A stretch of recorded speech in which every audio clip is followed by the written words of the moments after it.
Hi everyone! In this video today, I'm going to show you some basic yet useful effects in After Effects.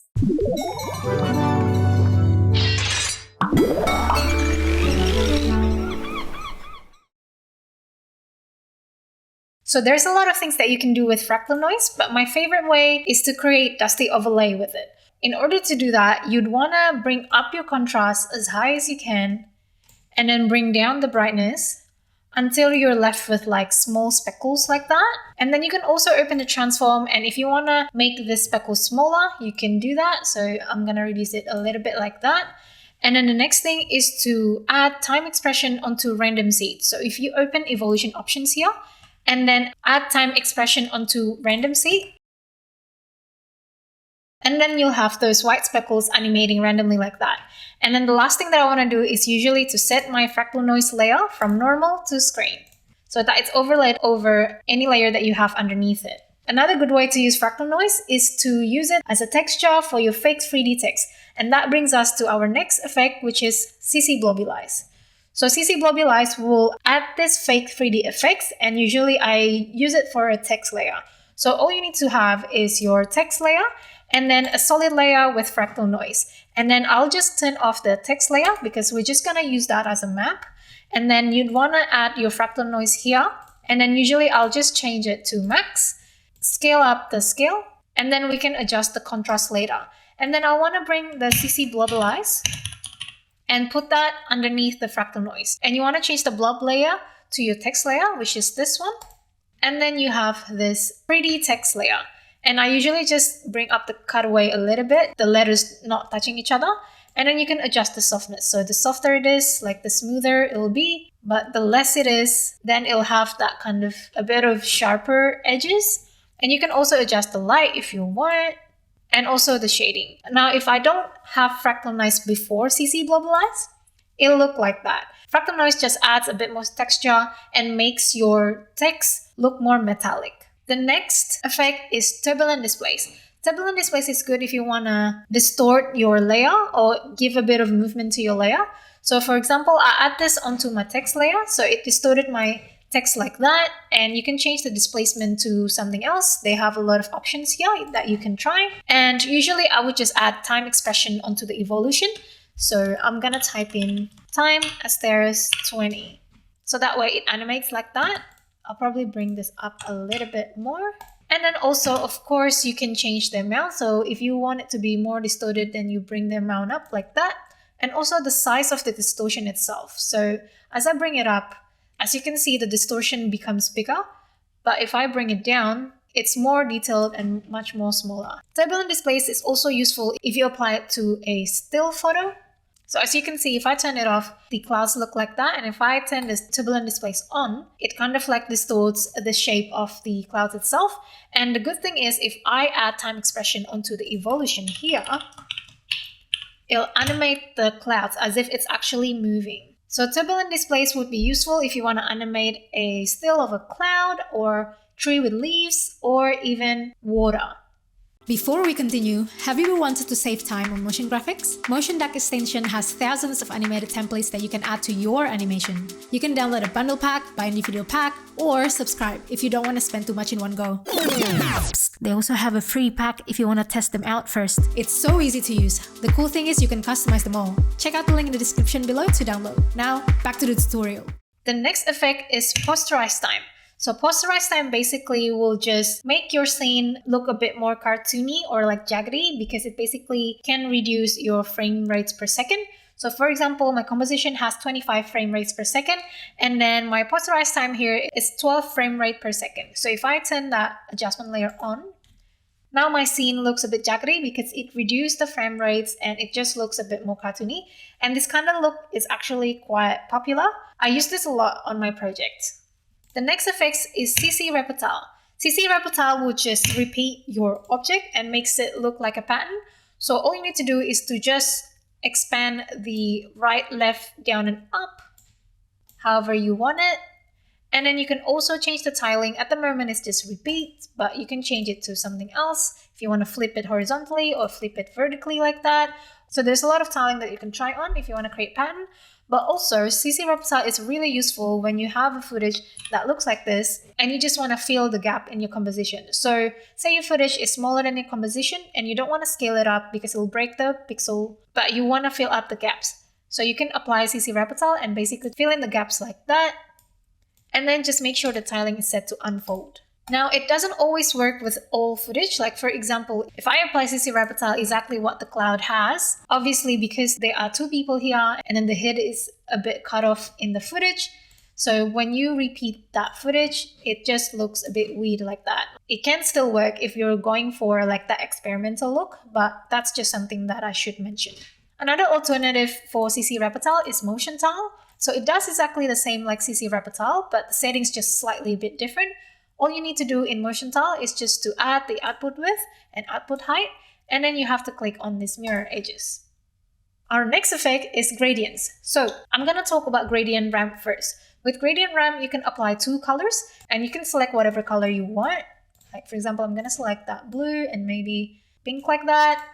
And you can adjust the start of frame and end of frame. That basically just the location or position of the color. So if I adjust that closer to the text like that, and that way like that, so the gradients is a bit stronger there.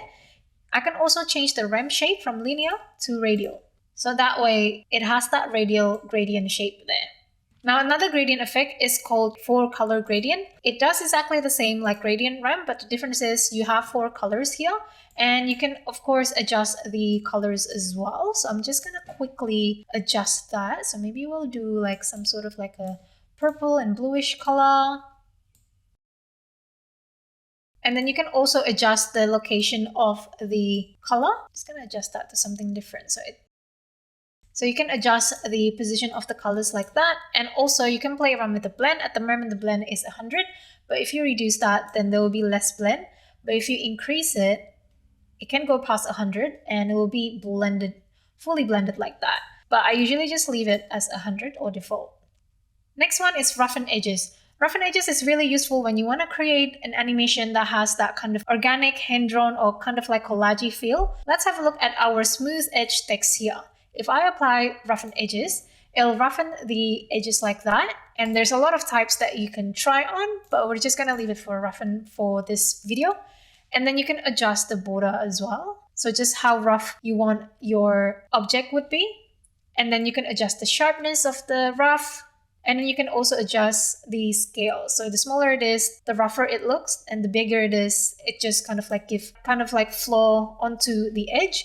Another thing that I like to do is to animate random seed here. So if you open evolution options and basically again just add time expression to the random seed, and then now your text is kind of like move like that.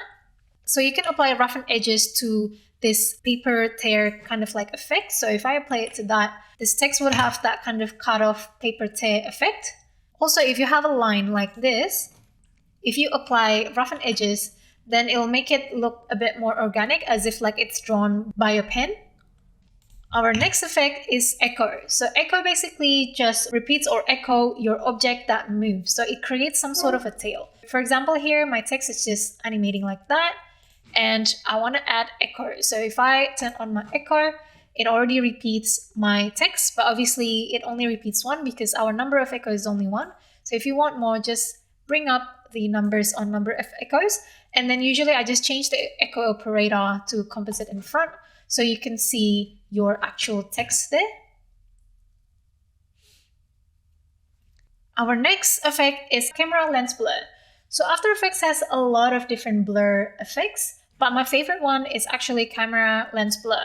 The reason is because it has a lot of settings and you have a bit more control on how you want your blur to look like. So I'm just going to bring up the blur radius here to 30. So as you can see, our composition is super blurred now. The cool thing is they have shapes, so you can change the shape of your blur from triangle to decagon, which is much softer, almost looks like a circle. In order for us to understand a bit more about it, I'm going to turn on my dusty overlay here, which I created with Fractal Noise, and then I'm going to turn on my blur effect again. So at the moment, our shape is hexagon, so that's how your blur looks like. And if I change it to triangle, then that's how it looks like.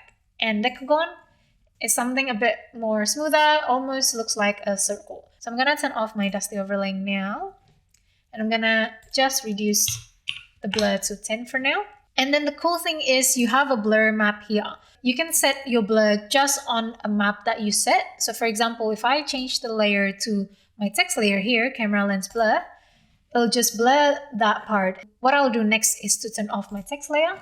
Obviously, you can't really see much here, but I'm gonna bring up the blur radius so you can see it a bit clearer. So there you go. So that's another cool setting that camera lens blur has. The last one is add grain. So I really like adding grain to my scene to kind of like bring everything together. And because I do a lot of like collage animation, that's very useful as well. So I just kind of slap on my grain after I finish all the animation. Keep in mind that adding grain will add to your render time. So I suggest adding grain as the very last step. So usually I just create adjustment layer and add the effect there. It's called add grain.